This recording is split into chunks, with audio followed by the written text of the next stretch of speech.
أعوذ بالله من الشيطان الرجيم. بسم الله الرحمن الرحيم. ذلك من أنباء الغيب نوحيه إليك وما كنت لديهم إذ أجمعوا أمرهم وهم يمكرون.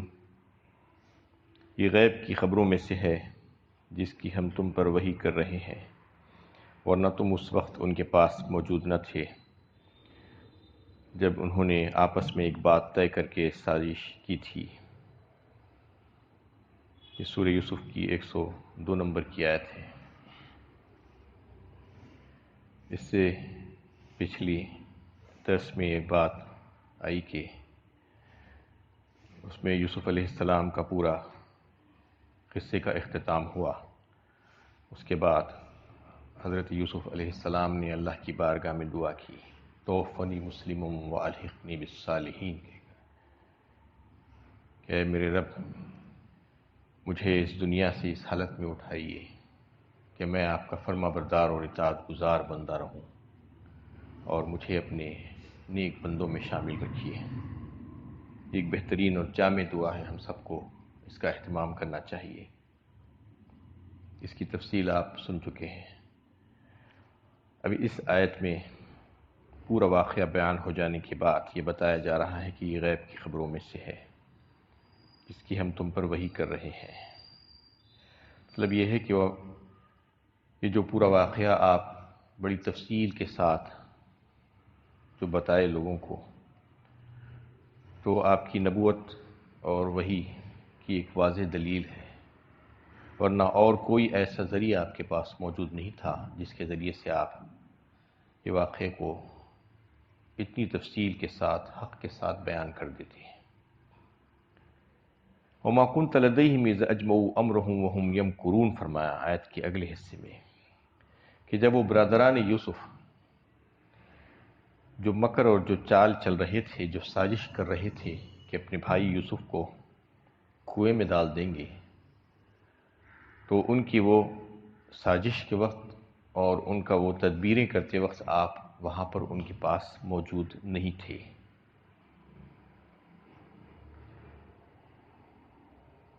سورت کی شروع میں بھی جو ہے واقعہ شروع ہونے سے پہلے بھی ایسے ہی کچھ بات آئی تھی۔ نحن نقص علیک احسن القصص بما اوحینا الیک ھذا القرآن وان کنت من قبلہ لمن الغافلین فرمایا۔ اس آیت میں بھی اللہ تعالیٰ نے یہ بہترین قصہ ہم بیان کرتے ہیں تمہارے سامنے، اور آپ اس سے پہلے اس سے بے خبر تھے۔ یہ بار بار یہ بتانے کا مطلب کیا ہے آخر؟ ایسی آیتیں اور ایسے جملے اگر آپ دیکھیں تو مختلف واقعات جب پچھلے انبیاء کی اور ان کی قوموں کے حالات پیش کیے جاتے ہیں تفصیل کے ساتھ، جو ہزاروں سال پرانے ہوتے ہیں، تو اس کے فوراً بعد، وہ واقعات کے فوراً بعد ایسی آیتیں لائی جاتی ہیں، بتائی جاتی ہیں کہ یہ غیب کی خبریں ہیں، یہ ہم نے آپ کو بذریعہ وحی بتایا تھا۔ حضرت نوح علیہ السلام، حضرت مریم، حضرت عیسیٰ علیہ السلام، اور کئی ایک جو ہے جب واقعات سنائے جاتے ہیں تو اس کے فوراً بعد یہ آیتوں کو لایا جاتا ہے۔ اس میں بتانا یہی مقصود ہے کہ یہ جو ذریعہ ہے آپ کے علم کا، یہ اللہ تعالیٰ نے آپ کو بذریعہ وحی مطلع کیا تھا، اس لیے آپ اس کو جان سکیں۔ یعنی آپ نبی امی تھے، آپ نے لکھنا پڑھنا نہیں سیکھا تھا، آپ نے کسی سے علم حاصل نہیں کیا تھا، اور نہ ہی کوئی پرانی تاریخ کی کتابوں کے ذریعے سے آپ کو کوئی ایسا علم حاصل ہوا تھا، اور آپ صلی اللہ علیہ وسلم کی جو زندگی تھی وہ پوری کی پوری مکہ میں گزری، نبوت تک کا دور جو تھا۔ آپ مکہ مکرمہ سے جو ہے باہر صرف ایک ہی بار تشریف لے گئے، وہ بھی ایک تجارتی سفر میں چند دنوں کے لیے۔ اس میں بھی آپ کی کسی سے ایسی ملاقاتیں نہیں ہوئی جس میں اس قسم کی کوئی گفتگو ہوئی ہو۔ تو یہاں پر یہ واضح کر دیا گیا کہ یہ سارا علم آپ کے پاس جو آیا ہے نبوت اور وحی کے ذریعے سے آیا ہے۔ اور دیگر مقامات پر بھی جو ہے اس قسم کی جو آیتیں آئی ہیں، ذالک من انباء الغیب نوحیہ الیک ما کنت تعلمها انت ولا قومک فرمایا وہاں پر. یہاں پر وما کنت لدیہم آیا، وہاں پر ما کنت تعلمها انت ولا قومک، اس کے بارے میں آپ نہیں جانتے تھے اور نہ ہی آپ کی قوم اس سے واقف تھی، بتایا گیا. یہ غیب کی خبریں ہیں، یعنی مطلب یہ ہے کہ نہ آپ واقف تھے نہ آپ کی قوم واقف تھی ان باتوں سے. یہ سارے واقعات سنانے کے بعد یہ جو بات بتائی جاتی ہے اس کا مطلب یہ ہے کہ دو اس کے مقاصد ہوتے ہیں. ایک تو یہ ہے کہ جو لوگ آپ کی نبوت کو ماننا نہیں چاہتے، اس کو تسلیم نہیں کرتے، ان کو یہ بتانا مقصود ہوتا ہے کہ یہ سارے واقعات جو آپ سنا رہے ہیں یہ آپ کی نبوت کی سچائی کی دلیل ہے کہ آپ سچے نبی ہیں. اس لیے اللہ تعالیٰ نے آپ کو بذریعہ وحی یہ سارے واقعات بتا دیے ہیں جو آپ صلی اللہ علیہ وسلم لوگوں کے سامنے بیان کر رہے ہیں. ایک بات تو یہ تھی کہ آپ کی نبوت کی اور صداقت کی سچائی کی دلیل تھی یہ. دوسری یہ کہ آپ صلی اللہ علیہ وسلم کے معجزات اور آپ کے کمالات اور آپ کی اس طریقے سے ایک مکمل پورا قصہ، ہزاروں سال پرانا قصہ سنا دینا لوگوں کو بیٹھ کر، لوگوں کو یہ شک میں مبتلا کر دیا تھا کہ واقعی میں آپ عالم الغیب ہیں، آپ کو سارا علم ہے آپ کے پاس، اس لیے آپ نے ایسا کیا.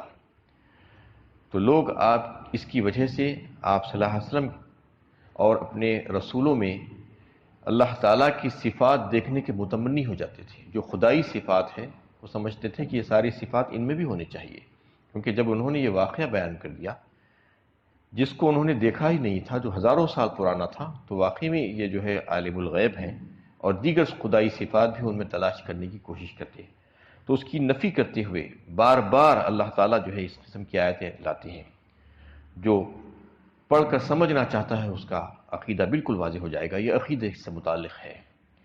لوگ اس میں بڑی جو ہے شک و شبے میں مبتلا ہیں. آج بھی اکثریت لوگوں کی یہ کہتی ہے کہ اللہ کے نبی صلی اللہ علیہ وسلم عالم الغیب تھے.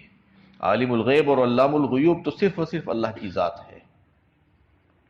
انباء الغیب کا معاملہ ہے یہاں پر بتایا جا رہا ہے. غیب کی خبریں اللہ تعالیٰ اپنے نبیوں کو دیا کرتے تھے، اور اپنے نبیوں کو جو علم دیا کرتے تھے وہ دیگر لوگوں سے زیادہ علم ہوتا تھا. اور پھر سید الانبیاء کو اولین اور آخرین میں سب سے زیادہ علم عطا فرمایا گیا تھا، لیکن سب کی سب غیب کی باتیں تھیں، اللہ تعالیٰ کی طرف سے جو ہے وہ بذریعہ وحی آتی تھی، کیونکہ اللہ تعالیٰ کا علم کامل ہے اور دیگر ساری مخلوقات کا علم ناقص ہے.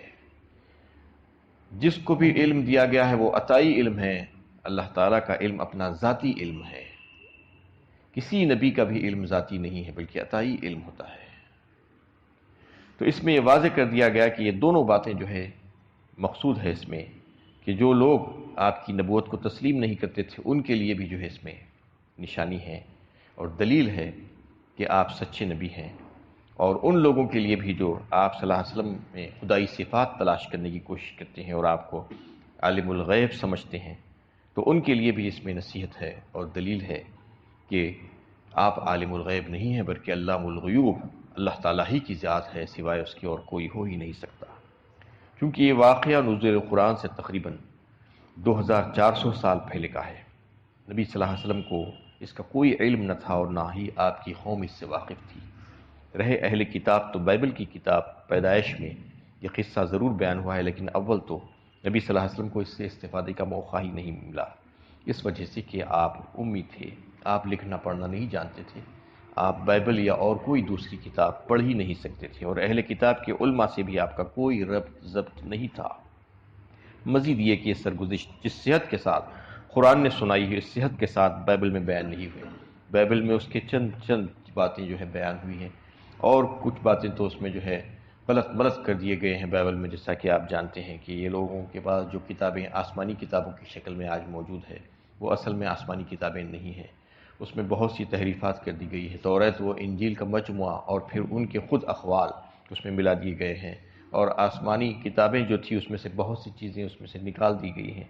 یہ ساری چیزیں ہونے کی وجہ سے جو ہے بائبل میں کی یہ خصوصیت نہیں تھی اس بیان میں جیسا کہ قرآن کی ہے. اور قرآن تو جو ہے اس میں ایک ایک واقعے کو مربوط کر کے جو ہے بیان کیا ہے۔ حضرت یوسف علیہ السلام کا واقعہ شروع سے لے کر آخر تک تمام پہلوؤں کو روشن کر دیا گیا، اور پردے غیب میں جو چلے گئے تھے جو چیزیں، اس کو پھر سے جو ہے اللہ تعالیٰ نے لا کر دکھا دیا۔ تو اس میں بتانا یہ مقصود ہے کہ بس یہ ساری باتیں، یہ سارے واقعات اللہ کے نبی صلی اللہ علیہ وسلم نے جو پیش کیے تھے وہ سب کی سب غیب کی خبریں تھیں۔ اللہ تعالیٰ نے آپ کو اس کی اطلاع دی تھی، اس لیے آپ نے وہ سب سنا دیا۔ وَمَا أَكْثَرُ النَّاسِ وَلَوْ حَرَصْتَ بِمُؤْمِنِينَ، اور اکثر لوگوں کا حال یہ ہے کہ خواہ تم کتنا ہی چاہو وہ ایمان لانے والے نہیں ہیں۔ اس میں یہ بات ہے کہ امام بغوی رحمۃ اللہ علیہ نے فرمایا کہ یہ سازش اور مکر کیا گیا تھا آپ صلی اللہ علیہ وسلم کے ساتھ۔ کفار قریش نے یہودیوں کے ساتھ مل کر آپ صلی اللہ علیہ وسلم کا امتحان اور آزمائش کے طور پر یہ کہا تھا کہ اگر آپ کا دعویٰ ہے کہ آپ اللہ کے نبی ہیں تو آپ یہ واقعے کے تعلق سے کیا جانتے ہیں بتائیے کہ ایک نبی ان کے بیٹے کو ملک مصر لے کر چلا گیا تھا، اس کے بعد پھر ان کا سارا خاندان وہاں پر منتقل ہو گیا تھا۔ وہ کون سے نبی تھے، ان کا کیا واقعہ تھا؟ یہ تفصیل یہودیوں نے کفار قریش کو سکھائی تھی اور بتایا تھا کہ ان سے یہ واقعہ تو پوچھو، اگر وہ دعویٰ کرتے ہیں کہ وہ سچے نبی ہیں تو ان سے پوچھو کہ وہ کیا واقعہ تھا کہ وہ جو ایک نبی کے بیٹے کو مصر کو لے کر جا کر جو ہے رکھ لیا گیا تھا۔ تو اس پر اللہ تعالیٰ نے وہ پوری تفصیل آپ صلی اللہ علیہ وسلم کو سنا دی بذریعہ وحی، اور آپ نے ان لوگوں کو بتا دیا، لیکن اس کے باوجود بھی ماننے والے نہیں مانتے، نہیں ماننا چاہتے ہیں تو نہیں ہی مانتے ہیں۔ ضد اور ہر دھرمی ان کی طبیعت اور مزاج میں آ گیا تھا۔ وما اکثر الناس ولو حرصت بمؤمنین، اس میں تسلی کی ہے آپ صلی اللہ علیہ وسلم کو کہ آپ کا کام دعوت و تبلیغ ہے اور لوگوں کی نصیحت کرنا ہے، آپ نے وہ کام انجام دے دیا، آپ بخوبی اپنی جو منصب تھا اس کو ادا کر دیا، اور جو ذمہ داری آپ کے اوپر ڈالی گئی تھی کہ لوگوں کو ہدایت کے راستے پر بلا دینا، یہ آپ نے کر لیا۔ لیکن زبردستی لوگوں کو ہدایت پر لا دینا نہ آپ کی قدرت میں ہے اور نہ ہی آپ کے ذمے ہے، اس لیے آپ کو غمزدہ ہونے کی کوئی ضرورت نہیں ہے۔ یہ لوگ نہیں مانتے ہیں تو نہ مانیں، وما اکثر الناس ولو حرصت بمؤمنین، یہ ماننے والے نہیں ہیں، آپ چاہے ان کے سامنے کتنی حقائق بیان کر دیں۔ وما تسألهم علیہ من اجر ان هو الا ذکر للعالمین، حالانکہ تم اس پر ان سے کوئی معاوضہ طلب نہیں کر رہے ہو، یہ تو ایک یاد دہانی ہے تمام دنیا والوں کے لیے۔ اور بتایا گیا کہ یہ نہ ماننے کی کوئی ان کے پاس معقول وجہ نہیں ہے۔ ایسا نہیں ہے کہ تم ان سے کچھ مانگ رہے ہو، تم یہ دعوت و تبلیغ اور ان کو راستے پر لانے کے سلسلے میں ان سے طلب کر رہے ہو، تاوان ہو جا رہا ہے، ان کے اوپر بوجھ پڑ جا رہا ہے کہ وہ دے نہیں پا رہے ہیں تمہیں، ایسا نہیں ہے، بلکہ تم نے تو ان سے کچھ بھی طلب نہیں کیا، کچھ بھی نہیں مانگا، اپنی محنت کا صلہ نہیں مانگا، بلکہ تم تو ان کی بحقہ اور خیر خواہ ہو، ان سے ہمدردی میں ان کی آخرت کے اجر و ثواب کی خاطر، ان کی کامیابی کی خاطر، ان کی آخرت کی فلاح کی خاطر تم یہ کام کر رہے ہو۔ ان ہوا الا ذکر للعالمین، اور تمہاری ساری باتیں نصیحت ہے، بہترین یاد دہانی ہے سارے جہاں والوں کے لیے، اور اس کا معاوضہ اور صلہ تم کچھ بھی ان سے نہیں مانگتے۔ وَكَأَيٍّ مِّنْ آيَةٍ فِي السَّمَاوَاتِ وَالْأَرْضِ يَمُرُّونَ عَلَيْهَا وَهُمْ عَنْهَا مُعْرِضُونَ، اور آسمانوں اور زمین میں کتنی ہی نشانیاں ہیں جن پر سے یہ لوگ گزرتے ہیں مگر کوئی توجہ نہیں کرتے۔ اور پھر بتایا گیا کہ یہ ایسے اندھے بہرے لوگ ہیں کہ قدرت کی بے شمار نشانیاں اللہ تعالیٰ نے کائنات میں رکھ دی ہیں، جس پر سے یہ روزانہ گزرتے ہیں۔ زمین و آسمان جن پر چلتے پھرتے ہیں اور دیکھتے ہیں، اپنے سر کے اوپر اٹھا کر آسمان کو چھت کی طرح اللہ تعالیٰ نے بنا دیا ہے، اس سے بے شمار فائدے ان کے لیے رکھ دیے ہیں۔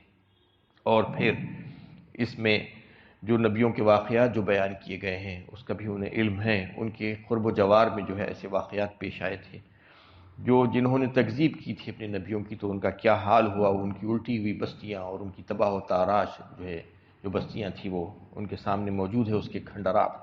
یہ تمام چیزیں اللہ تعالیٰ کی قدرت کی بے شمار نشانیاں، یہ سب کچھ دیکھنے کے باوجود بھی وہ اس پر ایمان لانا نہیں چاہتے، جبکہ دیکھتے ہیں اس پر لیکن اس پر سے گزر جاتے ہیں، اس پر کوئی توجہ نہیں دیتے۔